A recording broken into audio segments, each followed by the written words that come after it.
by talking a little bit about a higher belt level. We'll start with the first degree black belt. In our system, first degree black belt, we start teaching them weapons, such as the staff. We have a staff that is about head level for you. I recommend that you get one about head level.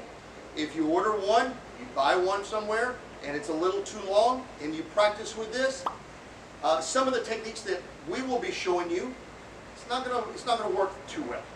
If it's too short, it's going to look very, very choppy in the techniques that we want you to do in our system. So I recommend when you do get a good staff, whether it be a hardwood or one like this, like a bamboo one, whatever we're practicing with, you want it, again, about your head level, give or take a few inches. All right? We hope that you enjoy this and follow along. Let's learn together. All right, so here we go. Our very first one we're going to teach you looks really fancy, pretty easy to do. A lot of people have a problem doing it, though, because they feel that they want to hold the weapon really tight, and it makes it look very stiff in their movements. When we do these drills, when we do these, I want you to understand the weapons that we're using. I don't want you to choke the weapon, because when you choke onto that weapon, your movements are going to be very static.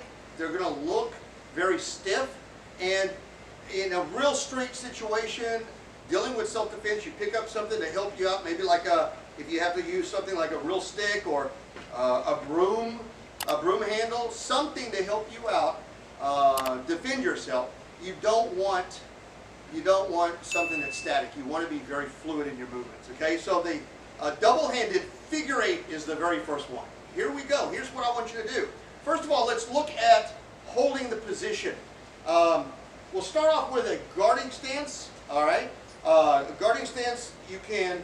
I want you guys to keep a position so that the front of the staff that you have is about head level, maybe a little bit lower than eye level, but nothing too low.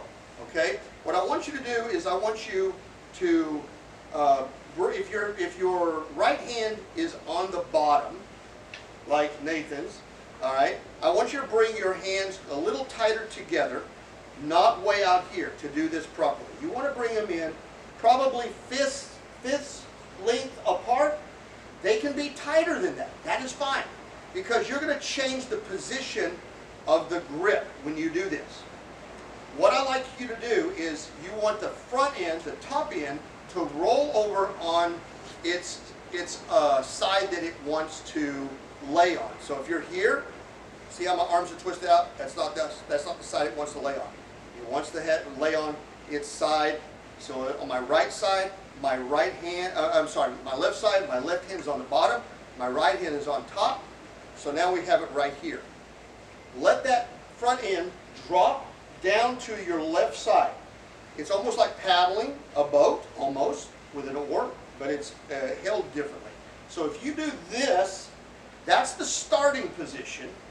And then what's going to happen is that you want the other hand, the other end that comes up, to go down, raising the left end, and you're going to turn it upward. And then you're going to bring it over to the opposite side, drop it, turn it, and rotate.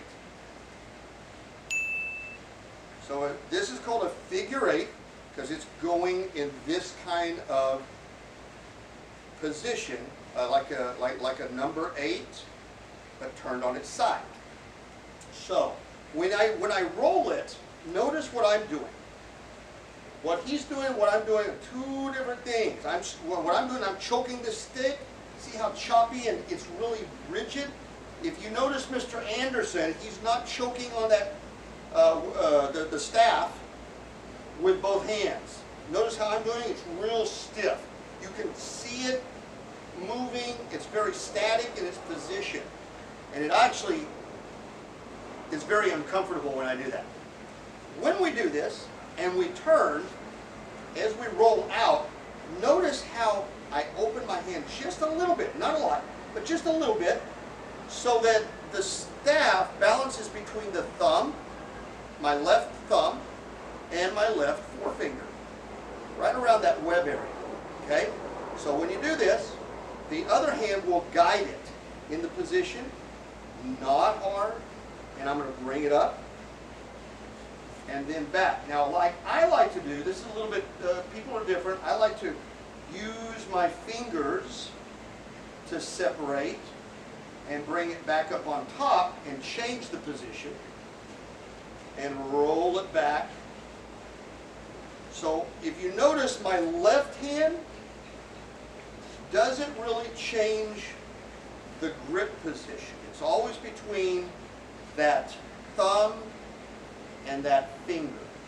But my other hand, in this case my right hand, and it could be the opposite for you, whichever you feel comfortable with, I like to guide it with the forefinger and my thumb to the middle finger and the forefinger, the first and second finger. And I just guide it back and forth. So when we do this, and you get a rhythm, you start to understand the movement, the transition between your hand positions. We're going to learn the rhythm, and you will speed up a little bit to get fluidity. And if you noticed before when I was doing it, holding that staff pretty tight, I call it choking that staff, very, very rigid. You're not going to get this movement. So this movement is used for a lot of things. We're going to talk about it right now, just as it's more of a deflection right now, warding off an enemy, because you are moving super fast as you're getting faster, like we are doing. Nobody wants to come in the frame of this and get hit with your staff. So it's warding off opponents. It can also deflect something that might come in on you. And that's how you do that. So what I'm going to do is I'm going to have Mr. Anderson walk the floor doing a double-handed figure eight. He's going to go just in one direction, and then we're going to turn around and have him go the other direction so you can see this while in motion, not just in a standing position. Alright, so here's the double-handed figure eight moving. In the previous part, we learned how to do it at stationary.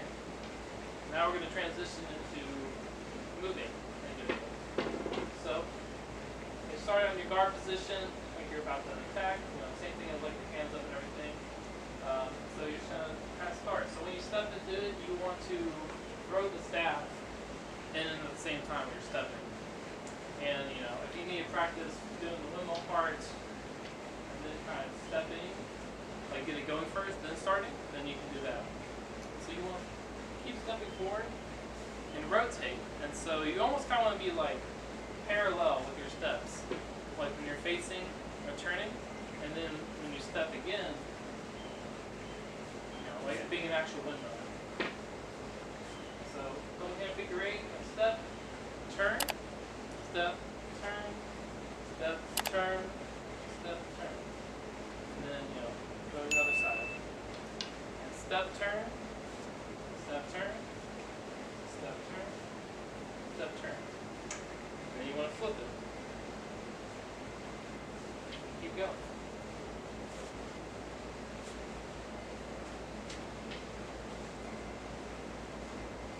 Right. So, double-handed figure eight. Practice that. We're about to do another technique.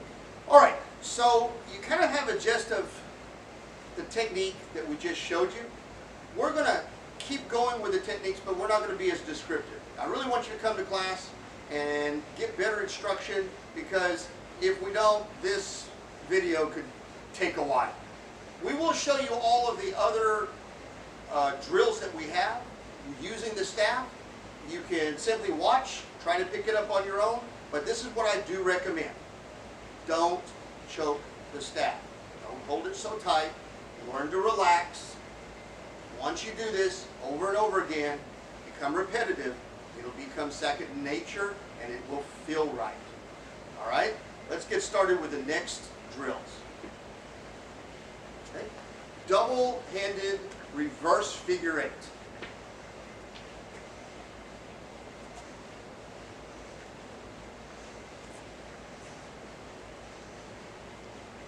notice this, the motion is like you're having a kayak and you're paddling backward.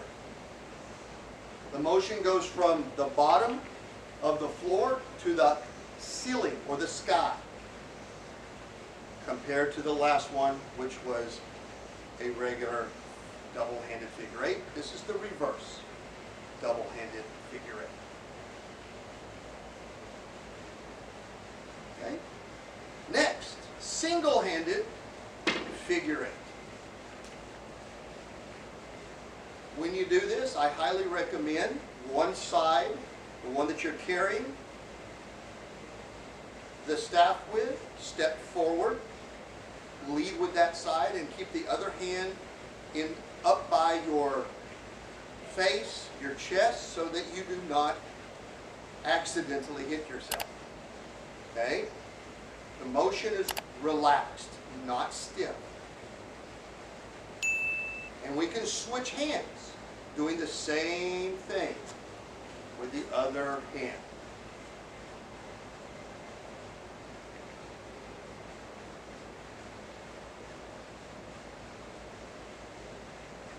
And we'll switch one more time, just to show you.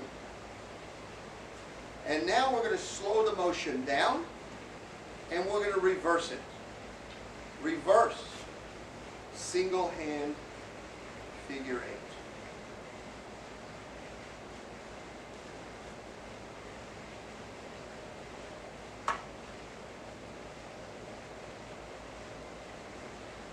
Just like that. And we can change position, change hands. But remember, keep the other hand that you're not using by your body, by your face, so you have some kind of protection. And you'll figure out the distance, how wide you need to have it away from your body once you do this a few times. Okay, there you go. Side windmill block. Defending against side attacks. It looks like a single-handed figure eight, but you're rolling it and catching it with the thumb, letting it drop into your hand nicely.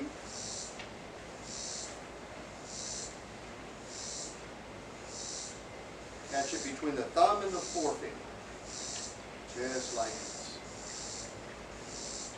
Notice how the body is turning one direction, unlike that, to the next.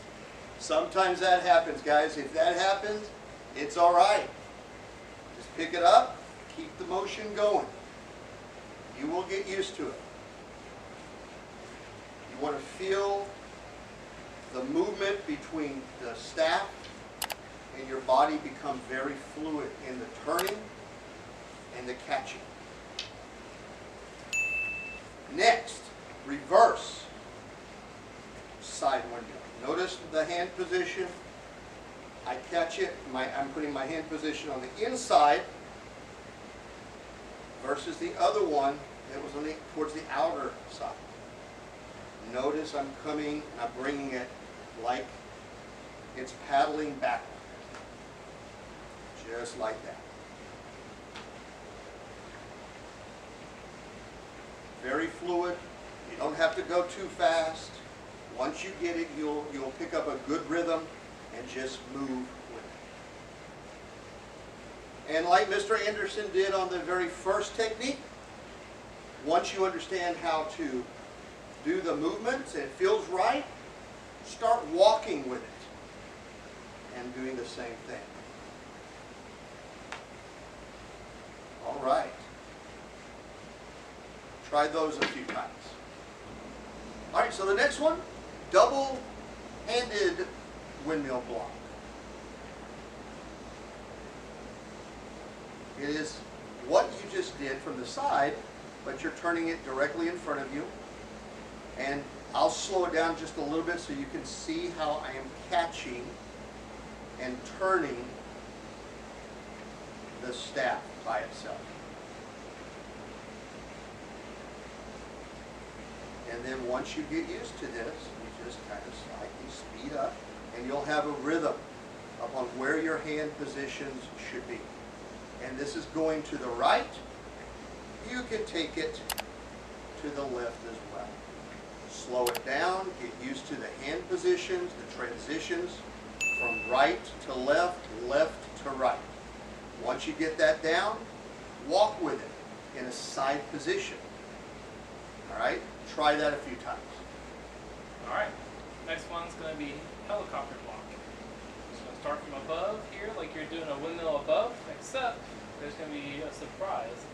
You have to tuck underneath, do an exchange from behind, and grab it, and then continue the flow, and then come above. So drop down, grab, here. Just like so. Keep it going. And you want to switch. Come here, come down, switch, yeah. Like that.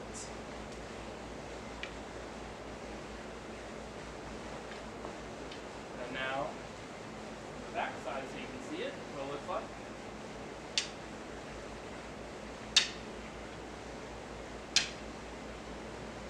Here.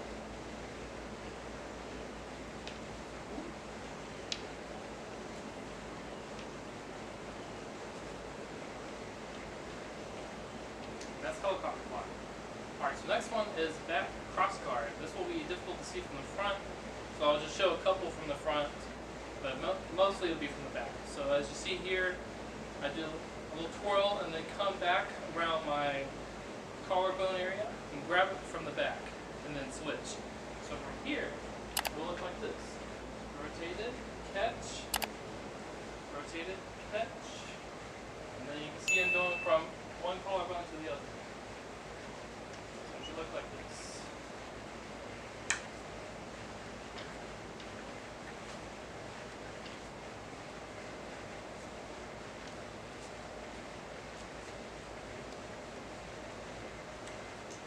And that is back cross guard. All right, well that'll get you guys started with something on working with the staff. Again, do yourself a favor, it's not about choking up on that staff, because if you do, you're going to lose control entirely. You got to have relaxed movements, okay? It's going to take some time. This is nothing that's just something is a common, and you'll just pick up instantly. It does take practice, okay? That is the staff drills for Tong Yellow. Hey, thanks for watching. Be sure to click on the subscribe button on the YouTube channel for more videos like this. And if you have any questions about our programs, please go to tongyellow.com and click on Contact Us.